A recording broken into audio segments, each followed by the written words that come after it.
Jean-Baptiste Gouache, vous êtes avocat. Vous conseillez les franchiseurs dans le cadre de leur développement de réseau de franchise. Et le cœur de ce réseau de franchise, c'est aussi le contrat de franchise. Et comment définir le contrat de franchise ? Alors, vous avez raison, la franchise, si c'est une vertu, c'est un contrat pour ce qui nous concerne.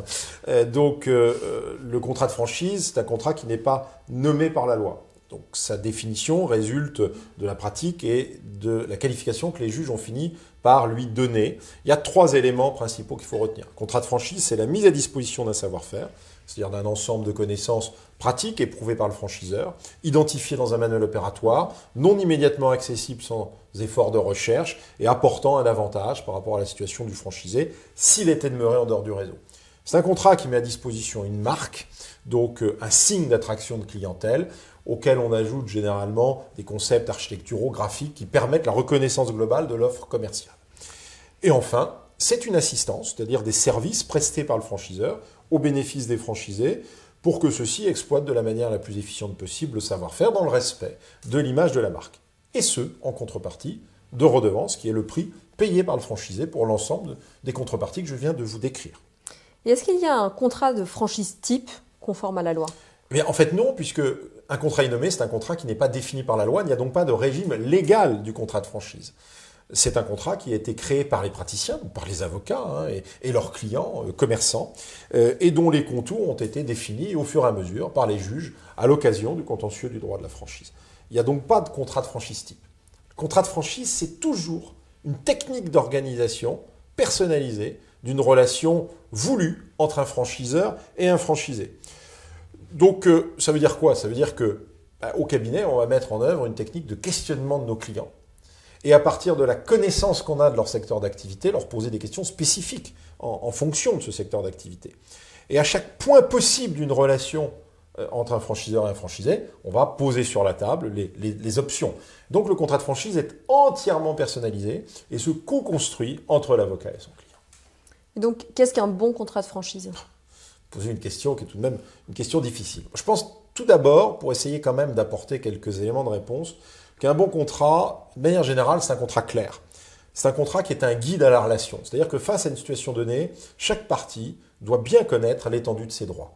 Ça garantit que si elle les connaît, elle les dépassera moins. Ensuite, c'est un contrat qui est univoque. C'est-à-dire qu'on doit, à la lecture de la clause, n'en déduire qu'un sens pour que la solution d'un éventuel litige relatif à cette clause soit connue de la manière la plus précise possible. Donc qu'il n'y ait pas un aléa d'interprétation, que la clause ne prête pas flanc à une interprétation qui pourrait être défavorable.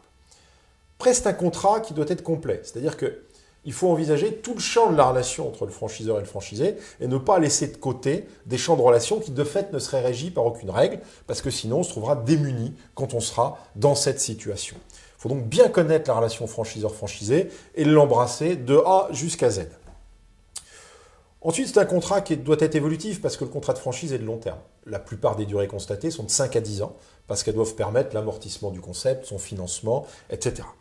Sur une durée aussi longue, évidemment, le consommateur évolue, la concurrence évolue et donc le contrat doit pouvoir comporter des clauses d'évolution.